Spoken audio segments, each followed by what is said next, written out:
उपराष्ट्रपति चुनाव से पहले विपक्षी उम्मीदवार सुदर्शन रेड्डी ने खास अपील की है और सांसदों और विधायकों से देश के हित में सोच समझकर मतदान करने की उन्होंने अपील की है। उन्होंने कहा है कि यह केवल चुनाव उपराष्ट्रपति पद के लिए नहीं है बल्कि भारत की आत्मा के लिए है। उन्होंने देश हित में फैसला लेने को कहा है।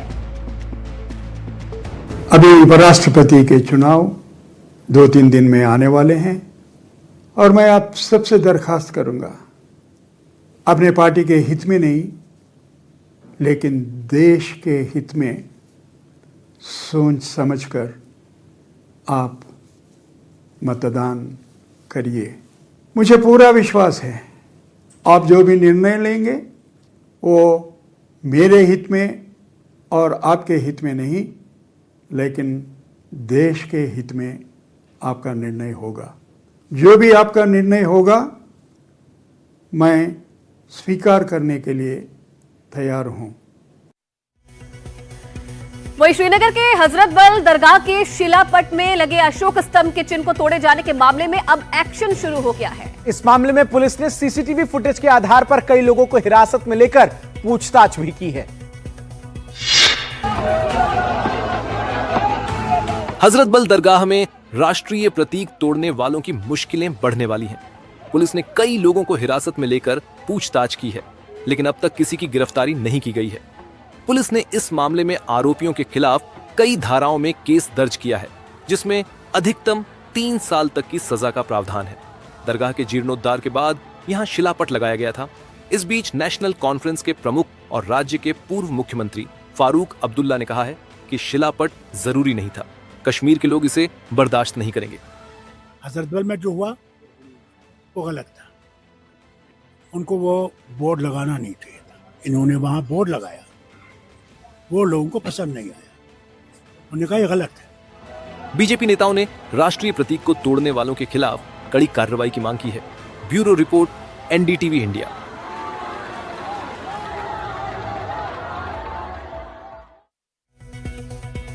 और बड़ी खबर आपको बताएं एक आ रही है जहां मराठी के बाद अब बंगाली भाषा को लेकर विवाद गर्माता नजर आ रहा है। कोलकाता नगर निगम के एक सर्कुलर को लेकर सियासी पारा चढ़ा है, जिसमें बीजेपी ने इस सर्कुलर को फतवा बताया है।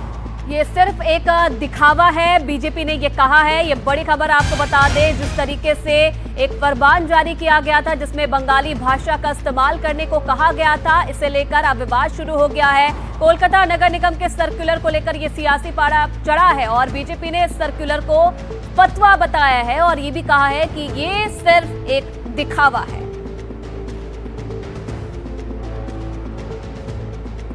तो महाराष्ट्र के बाद अब बंगाल में भाषा को लेकर बवाल बढ़ता हुआ नजर आ रहा है और ऐसे में बीजेपी की तरफ से हमला बोला गया राज्य सरकार पर।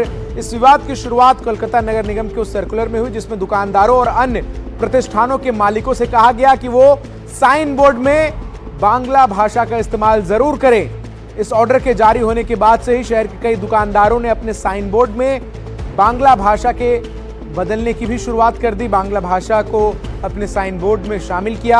आपको बता दें कि 30 तारीख तक का समय दिया गया है तमाम दुकानदारों के और ऐसा न करने पर कार्रवाई करने की भी बात की गई है। वहीं राज्य सरकार की दलील है कि बांग्ला भाषा की गौरव को बनाए रखने के लिए ये फैसला जो है वो लिया गया है। बांग्लादेश में भी तो पूरा जगह में दुकान में भी बांग्ला में लिखा रहता है। हम लोग कभी ऐसा नहीं देखा कि कोलकाता में सब भाषा सब लोग एक साथ रहते हैं।